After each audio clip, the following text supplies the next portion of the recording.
আসসালামু আলাইকুম এভরিওয়ান। সবাই কেমন আছো? আমি আসলে তোমাদের সাথে শেয়ার করতে যাচ্ছি। শীতকালে আসলে শরীরের যত্নের জন্য কি আমি ব্যবহার করি এবং কি করলে ভালো হয় সেই ধরনের একটা প্যাক নিয়ে তোমাদের সামনে হাজির হয়ে গেছি। তো এখানে আমি রেখেছি আমরা যে চালটা দিয়ে ভাত খাই সেই ভাতের চালটা। আর এখানে রেখেছি তিসি। আচ্ছা তিসির ব্যাপারে আমি তোমাদেরকে কি বলবো বলো? এটার যে এত গুণ মানে এটা নিয়ে ভিডিও বানাতে গেলে আমার আলাদা একটা ভিডিও বানাতে হবে। তো আজকে এটা রেখেছি। আর এখানে রেখেছি তিল। এই তিলটাকে তো তোমরা সবাই চেনো। আমরা বিভিন্ন খাবারে ইউজ করি। আর এটার যে তেল, এটা আমাদের শরীরের জন্য অনেক বেশি স্কিনের জন্য মানে ত্বকের জন্য খুব বেশি কার্যকরী। আর এখানে রেখেছি আমি হলো গ্লিসারিন। আর এখানে রেখেছি লেবু। আর রেখেছি আমি এপাশে রেখে দিয়েছিলাম একটা অ্যালোভেরা। এটা আমার গাছের। গাছে থেকে কেটে নিয়ে এসেছি। একদম ফ্রেশ। তো এখন আমি তোমাদেরকে দেখাচ্ছি কি করব। হ্যাঁ? এখানে রেখে নিচ্ছি। তো আমি একটা জার নিয়েছি এখানে। Blender jar. তো এটার মধ্যে সবগুলো ইনগ্রিডিয়েন্টস একবারে দিয়ে দিচ্ছি। দিয়ে দিচ্ছি। সরি। এটার ভিতরে এখন দিব না। আমি একটা পাত্র নিয়েছি, পাত্রের ভিতরে দিয়ে দিচ্ছি। তারপরে সবগুলো একটা একটা করে দিয়ে দিব। তারপরে এটাকে আমি চুলোতে বয়েল করে নেব। পানি দিয়ে দিলাম। এখন এটা চুলাতে দিয়ে দিব। চালটা এখনো ফুটেনি। মানে ফুটে উঠলে রেডি হয়ে যাবে। তখন আমরা ব্লেন্ডার জারে দিয়ে এটাকে মিক্স করে নেব।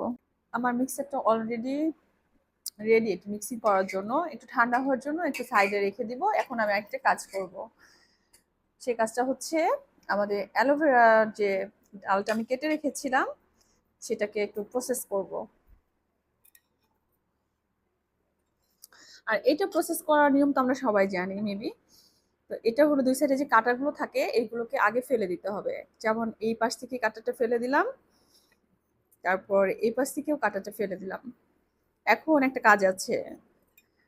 কাজটা হচ্ছে এখান থেকে যে এই যে একটা কষের মতো বের হবে, এটা কিন্তু স্কিনে লাগলে স্কিন চুলকাবে, হ্যাঁ? তো এটা কোনোভাবে স্কিনের সাথে লাগানো যাবে না। তো কি করতে হবে? এটাকে একটু ধুয়ে নিতে হবে। পানি দিয়ে ধুয়ে নিতে হবে।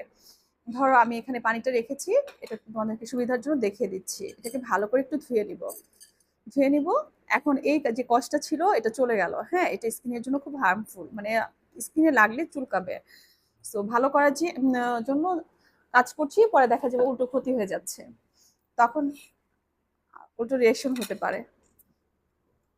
এখন ধরো এটা যে উপরের যে অংশটা আছে এটাকে ফেলে দিব। মানে এটা বের করার তোমাদেরকে প্রসেসটাও দেখিয়ে দিচ্ছি। অ্যালোভেরা অনেকে অ্যালোভেরা জেলটা না বের করতে পারে না। মানে ঝামেলা মনে করে। খুব ইজি প্রসেসে কিন্তু বের করে নিতে পারো। এখন দেখো এই যে জেলটা আছে এটার উপরে একটু করে এরকম করে ছুরি দিয়ে একটু চাপ দিবা। হ্যাঁ, এরকম চাপ দেওয়ার পরে এপাশ থেকে ধরে একটু এরকম চাপ দিলেই বের হয়ে গেল। দেখো কি সুন্দর, খুব সহজেই বের হয়ে গেছে তোমার অ্যালোভেরা জেল। বাজার থেকে কত চড়া দামে কিনতে হয়। ঘরে একটা গাছ লাগিয়ে রাখলে তোমরা কিন্তু সারা বছরই এরকম বিভিন্ন ধরনের কাজে ব্যবহার করতে পারো। স্কিনের জন্য, চুলের জন্য, ত্বকের জন্য খুব ভালোভাবে কাজ করে। আমার এই গাছটা লাগিয়েছিলাম মনে হয় মেবি 10-12 বছর হয়ে গেছে। আর এখন কতগুলো গাছ হয়ে গেছে। তো এখন দেখো এই জেলটা আমার রেডি। হ্যাঁ, রেডি। এখন আমি যে কাজটা করব যে আমার যে চাল তারপর তিসি এগুলোকে বয়ল করেছিলাম এগুলো একটা জারের ভিতরে ঢেলে নিচ্ছি। ভিতরে এটা কিন্তু আসলে অ্যান্টি এজিং এর কাজও করে। হ্যাঁ, মানে বয়সের রিঙ্কেলসের যাদের মানে নিয়ে টেনশন তারা কিন্তু এটা রিঙ্কেলসের জন্য কাজ করতে পারবে, তাদের করাতে পারবে। এখন আমি দিয়ে দিচ্ছি এই যে অ্যালোভেরা জেলটা। দিয়ে দিচ্ছি। এখন আমি এগুলো সব একসাথে মিক্স করে নেব।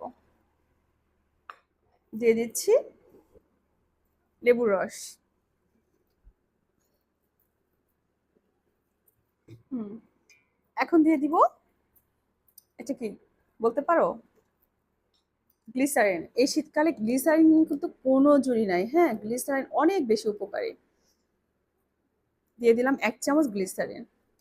মানে এটা টোটালি অ্যান্টিজিং এর কাজ করবে। তারপরে দিব আরেকটা জিনিস। এটা তো আমরা সবাই চিনি তাই না? ইট ক্যাপসুল। এখন এটাকে আমি এভাবে একটু পিন করে মাথা থেকে এরকম চাপ দিব। দেওয়ার পরে এখন পুরোটা এটার ভিতরে ঢেলে দিয়ে দিব।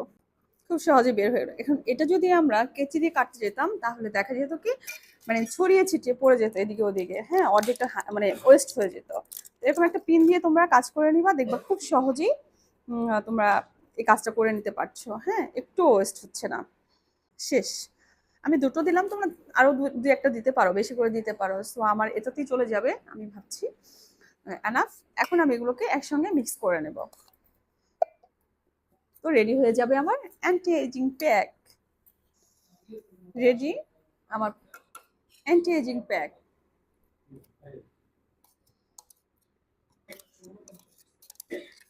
এটা কিন্তু তোমরা ফ্রিজে রেখেও সংরক্ষণ করেও ব্যবহার করতে পারো। 1 সপ্তাহ পর্যন্ত খুব সুন্দরভাবে তোমরা ইউজ করতে পারবে। হ্যাঁ, তো আমি দেখিয়ে দিচ্ছি একটু হাতের ভিতরে মেখে, দেখো কতটা স্মুথ হয়েছে। চাইলে এটার সাথে কাঁচা দুধও অ্যাপ্লাই করতে পারো, তারপর মধু অ্যাপ্লাই করতে পারো। গোসলের আগে 10 মিনিট রেখে সুন্দর গোসল করে নিবে, তো দেখবে তোমার স্কিন কত সুন্দর, কত বেশি ব্রাইট হয়ে গেছে। 1 সপ্তাহ করে দেখো, তাহলে আমাকে জানাবে। হ্যাঁ, রিভিউ দিতে পারবে যে হ্যাঁ আপু বলেছিল, আপুর কথাটা কতটুকু সত্য। আর এটা কিন্তু আমি প্রতি শীতেই করে থাকি। হুম, তো ভাবলাম তোমাদের সাথে একটু শেয়ার করি আমার বিউটি সিক্রেট। তো থ্যাংক ইউ ফর ওয়াচিং। এতক্ষণ আমার সাথে থাকার জন্য তোমাদেরকে অসংখ্য অসংখ্য ধন্যবাদ।